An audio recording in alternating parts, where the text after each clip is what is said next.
Assalamualaikum warahmatullahi wabarakatuh. Selamat sore kelas 3E, TM 3E.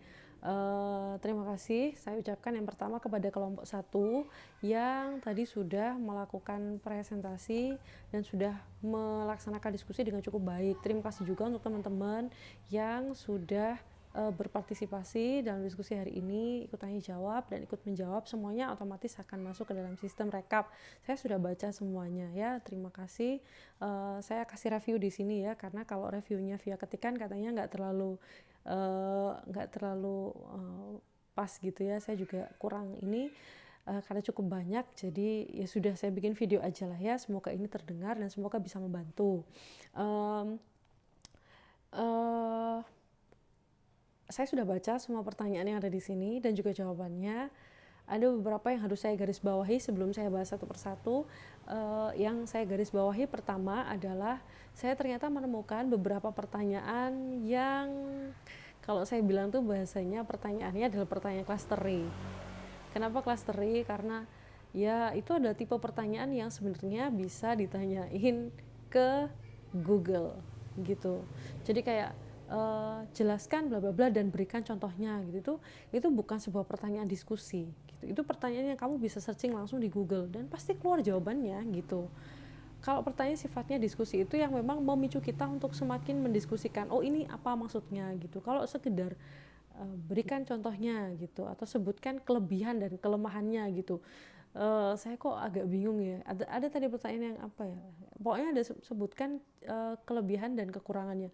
Kalau mau kelebihan dan kekurangan mah tanya aja di Google, ada jawabannya gitu.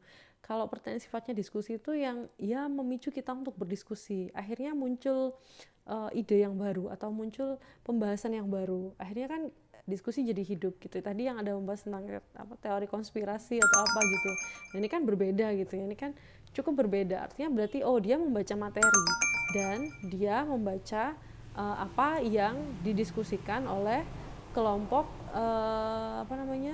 kelompok kelompok yang sedang memberikan materi gitu. Jadi nggak pertanyaan yang sifatnya kayak apa ya, sifatnya kayaknya ngetes materi gitu. Kesannya jadi begitu ya. Saya harap ke depan nanti pertanyaannya semakin pertanyaan sifatnya discussion question gitu. Jadi ya pertanyaan tipenya untuk diskusi gitu ya, bukan jelaskan, berikan contoh gitu. Selama dia habis di Google, berarti saya anggap pertanyaan itu ada di Google itu gitu ya, kayak gitu kira-kira. Saya kasih contoh biar kita peragain ya. Yang pertama kita lihat dulu pertanyaannya David. Oke. Ya David ya. Jelaskan statement Sigmund Freud tentang segala perbuatan manusia itu pada hakikatnya adalah upaya menekan dorongan nafsu seksual dengan bahasa yang mudah dimengerti. Apa ini kurang mudah dimengerti? Ya segala kebutuhan ya kan manusiawi ya kan. Menurut ini kan menurut pendapatnya Pak Sigmund Freud ya gitu. Gimana kelompok presentator akan menjelaskan lawang ini statementnya Pak Sigmund gitu kan ya.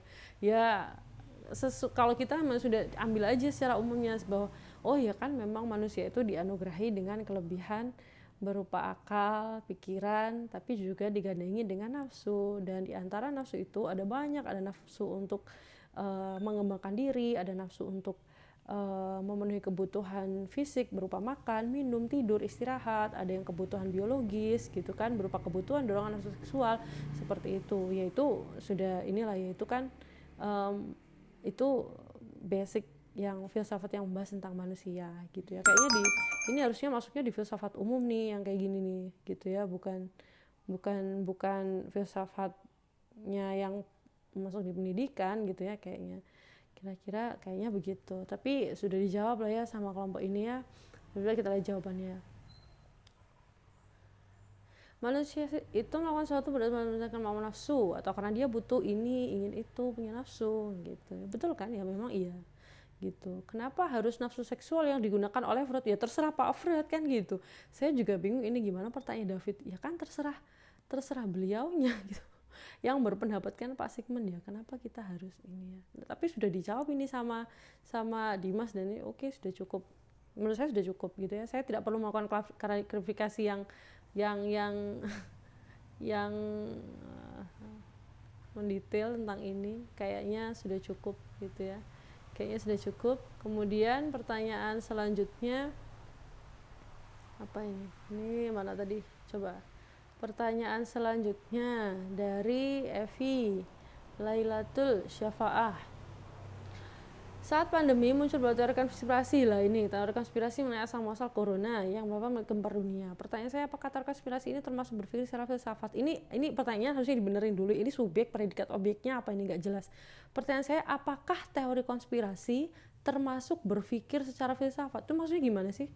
Maksudnya harusnya ini subjeknya apa? Teori konspirasi itu teori konspirasi berpikir. Teori konspirasi termasuk berpikir secara filsafat. Teori konspirasi itu kan objek. Terus di sininya bukan objek apa noun, kata benda. Terus di sini berpikir. Teori konspirasi tapi berpikir gimana maksudnya? Apa maksudnya? Konspirasi itu berpikir memunculkan suatu teori konspirasi itu apakah termasuk berpikir secara filsafat gitu? Kalau pertanyaannya seperti itu, saya jawab ya, bisa jadi. Bisa jadi. Karena kalau orang memikirkan teori konspirasi itu artinya kan dia memikirkan segala kemungkinan yang terjadi sebelumnya gitu kan, ada kemungkinan ini, kemungkinan itu gitu, bisa jadi gitu. Karena sebenarnya berpikir filsafat itu kan ya berpikir yang paling mendasar, yang paling mengakar gitu. Tapi ya sebenarnya harus dipahami dulu ya artinya makna teori konspirasi itu apa. Kita tidak boleh mengasumsikan konspirasi itu sebagai sesuatu yang sifatnya selalu buruk gitu ya. Jadi konspirasi itu bisa bermakna macam-macam. Jadi kalau kita ngomong teori konspirasi bukan berarti itu langsung semuanya maknanya negatif gitu ya. Kita jangan mencap teori konspirasi itu seperti itu gitu. Sorry ya, notifikasinya masuk. Seperti itu. Jadi saya sebenarnya tidak paham apa latar belakang Evi mengatakan bahwa teori menyangkutkan dengan teori konspirasi gitu ya. Tapi ini jawabannya tadi sih Google, ada yang namanya filsafat teori konspirasi. Nah, ini bagus sekali. Teori konspirasi termasuk filsafat kalau berdasarkan hasil searching saya, sudah dikasih sumbernya gitu ya. Mohon maaf masih belajar. Bisa jadi iya, karena teori ini bersama dengan teori yang ada di makalah, yaitu teori koherensi, beda lagi loh ya, yang memberi pengertian kebenaran bukan persesuaian antara pikiran dengan kenyataan, melainkan kesesuaian harmonis antara pendapat kita dengan pengetahuan yang telah dimiliki. Ini beda. Kalau teori koherensi itu kenyambungan, ketersambungan gitu ya. Kalau konspirasi lah beda lagi ya, beda lagi ya.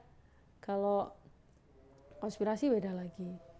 Menurut saya sih kita nggak bisa mengkaitkan langsung ya, karena itu konteksnya sudah berbeda banget gitu. Kita ngomongin teori filsafat tentang teori koherensi dan seterusnya. Kalau teori konspirasi nyambungnya ke asal-muasal corona,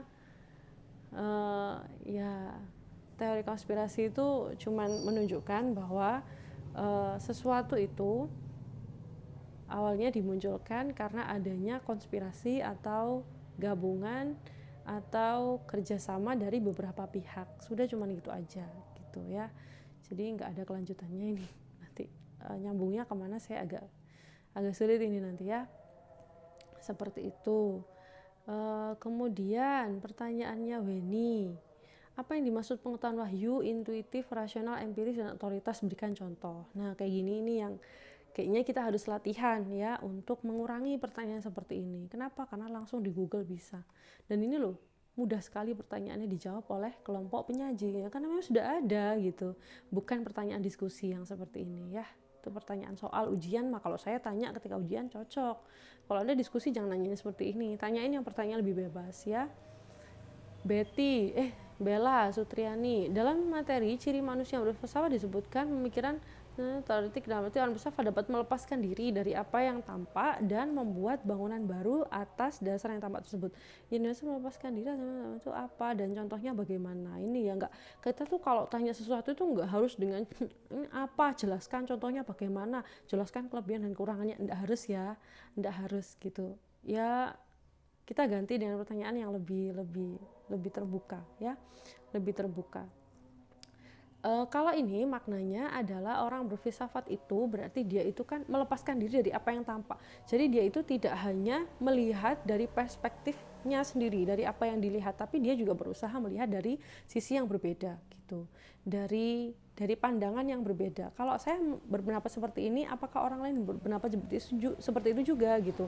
Menurut saya seperti ini, tapi menurut orang lain kan enggak. Kira-kira menurut dia gimana ya gitu? Kalau orang berfilsafat seperti itu, maka inilah yang kemudian saya sebut bahwa kalau kita berpikir secara filsafat itu artinya kemudian kita akan dilatih untuk berpikir sesuatu secara hati-hati, tidak mudah menjudge ini, tidak mudah menjudge itu, tidak mudah berpendapat bahwa kita yang paling benar, tidak mudah menganggap bahwa pemikiran kita lah yang paling terbaik di antara yang lainnya gitu. Yang lain pasti salah, enggak. Kalau sudah berfilsafat berarti dia akan bisa menempatkan dirinya dalam posisi yang berbeda seperti itu. Jadi dia melepaskan diri dari apa yang tampak dan membuat bangunan baru atas dasar yang tampak gitu. Dia berusaha buat kalau menurut orang saya berperilaku seperti ini, menurut orang lain melihat saya kira-kira kayak apa ya, pantas apa enggak ya gitu. Jadi nggak mudah menjudge, nggak mudah melakukan sesuatu itu hanya atas kehendaknya sendiri atau hanya dari pemikirannya sendiri. Itu sebenarnya itu ya kira-kira ciri-ciri manusia yang berfilsafat gitu. Jawaban teman-teman sudah banyak yang nambahin, ya lumayan, ada yang benar juga sih, ada yang benar juga, tapi kira-kira seperti itu ya. Kemudian Betty, di antara permasalahan yang tidak dijawab oleh filsafat adalah yang terjadi di lingkungan pendidikan. Masalah seperti apa yang dimaksud dijawab oleh Musdalifah. Pertanyaan dalam filsafat, disiplin ilmu yang lahir memiliki objek sasaran berbeda, jadi terpisah satu sama lain. Disiplin ilmu mengembangkan bidang harapan sendiri dengan tidak memperhatikan bidang yang dan zona pemisahan. Nah, ini jawabannya sebenarnya cukup bagus juga. Selain itu, ketika kita berfilsafat, kadang itu kita berpikirnya itu secara universal, jadi benar-benar yang dari akarnya banget. Nah, dalam dunia pendidikan kita mengenal bahwa konteksnya dalam pendidikan itu setiap jenjang itu punya fokus yang berbeda sesuai dengan kemampuan anaknya masing-masing gitu. Jadi kayak di SD itu levelnya pendidikannya seperti apa, di SMP level pendidikannya seperti apa, di SMA seperti apa. Anak SD menerima kebenaran 2 tambah 2 sama dengan 4 itu dengan cara seperti apa. Anak SMP menerima kebenaran 2x ditambah 2x sama dengan 4x itu seperti apa, dan seterusnya dan seterusnya. Nah, itu kan harus disampaikan dengan bahasa yang berbeda gitu. Nah, kalau di filsafat kan ya langsung kebenaran ya gitu, kayak basic banget gitu. Jadi itu kayaknya agak cukup memunculkan, itu termasuk salah satu yang akhirnya berarti kalau di filsafat pendidikan, kalau filsafat masuk di pendidikan tuh kita harus menyesuaikan bagaimana penyampaiannya ke setiap jenjang sekolah. Mungkin seperti itu. Tapi ya benar juga ini jawabannya teman-teman ya. Gitu Betty ya. Kemudian Cynthia Adelia Sesabila. Di makalah tadi disebutkan teori pengetahuan, korespondensi dan jelaskan yang dimaksud teori-teori tersebut. Lah, ini pertanyaan saya benci banget gitu. Saya benci banget. Ngapain gitu. Kecuali kalau yang memang sifatnya klarifikasi atau apa gitu. Tapi kalau ini sudah jelaskan, berikan contoh, itu saya yang biasanya ngasih gitu kayak gitu. Kalau dosennya ngasih ketika ujian pantas, tapi kalau diskusi ada pertanyaan lain yang bisa diajukan ya. Seperti itu. Gitu ya. Pernyataan disebut benar jika sesuai dengan jaringan komprehensif. Maksudnya jaringan komprehensif bagaimana ya ini? Nah, seperti itu. Justru harusnya pertanyaannya seperti ini, sifatnya klarifikasi ya. Pernyataan disebut benar jika sesuai dengan jaringan komprehensif. Ini masalah kebahasaan saja sih sebenarnya. Jadi kalau kita punya argumen itu dikatakan benar, itu kalau misalkan argumen-argumen yang lain semua pendukungnya juga benar gitu. Jaringan komprehensif itu ya. Jadi jaringan yang mendukung di sebelah-sebelahnya gitu, jaringan yang saling melengkapi di sebelah-sebelahnya itu juga benar.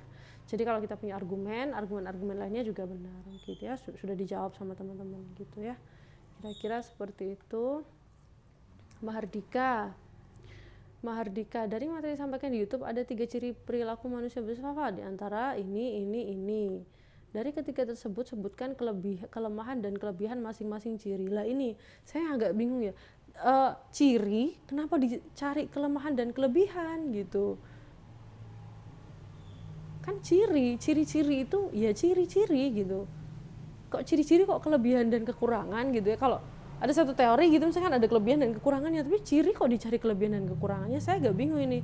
Ini enggak ini ya, ini pertanyaannya enggak terjawab menurut saya karena enggak ada ya. Bukan enggak ada jawabannya, bukan kita enggak tahu jawabannya, karena enggak bisa dijawab itu kelemahan dan kelebihan ciri-ciri. Maksudnya apa? Ciri-ciri kok kelebihan dan kelemahan? Nggak ada yang nggak bisa dicari ya.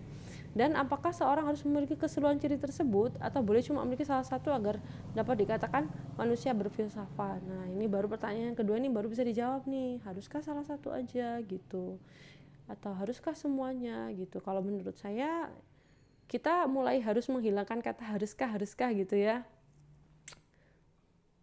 Jadi karena kita sudah ngomonginnya filsafat, boleh kok. Jadi kalau kita pokoknya ketika kita itu berpikir sesuatu secara mendalam, tidak terburu-buru, menyeluruh nih sudah ditulisnya, mendalam, menyeluruh, rasional, masuk akal ya, mendasar dan bebas. Jadi nggak harus ini atau harus itu gitu, enggak, bebas, tapi harus mendalam, masuk akal, mendasar. Itu berarti dia sudah berpikir secara filsafat gitu, berpikir kritis. Sebenarnya penjelasannya sama aja. Jadi kita kritis terhadap sesuatu, kritis tuh tapi dalam konteks yang benar gitu ya, bukan kritis dalam konteks mencela gitu, enggak, kritis dalam konteks yang benar. Kemudian ketika dia berargumen, itu dia sudah membawa data yang jelas, sudah berpikir secara rasional dan mendalam, sudah punya data, dia mengkritik. Nah, seperti itu berarti sudah berfilsafat. Tapi kalau ada orang yang cuma mengkritik, menjelek-jelekan sesuatu atau mengkritik atau mengkoreksi tapi nggak tahu benernya bagaimana, berarti ya belum berfilsafat gitu. Atau cuma ngeritik tapi cuma mencela aja, nggak tahu di mana sebenarnya duduk permasalahan, nggak tahu, berarti dia belum berfilsafat gitu. Maka kalau kita mengkritik seseorang atau mengkritik, mendebat seseorang, pastikan kita sudah punya argumen dulu, sudah berpikir dulu secara mendalam. Jadi kalau orang sudah berfilsafat tuh nggak mudah ngomong semau-maunya dia gitu ya. Setiap yang diomongin itu berarti sudah terfikirkan sesuatu secara mendalam, nggak asal ceplos gitu ya. Kira-kira seperti itu ya dari Mahardika. Terakhir kayaknya ini sudah kira-kira seperti itu ya. Ini tanya jawabnya hari ini cukup bagus ya. Saya sudah berterima kasih pada kelompok 1 sudah membantu menyajikan materi, menjawab pertanyaan teman-teman, bagus sekali ya. Terima kasih. Saya harap pertemuan kita ke depan nanti akan semakin bagus dan semakin bagus ya. Diskusinya semakin hidup ya. Jadi pertanyaannya akan banyak muncul yang unik-unik gitu ya, seperti itu. Nanti lain kali kita sempatkan untuk bisa langsung live bareng ya. Kira-kira seperti itu dari saya tambahannya untuk hari ini. Terima kasih. Saya tutup. Wassalamualaikum warahmatullahi wabarakatuh.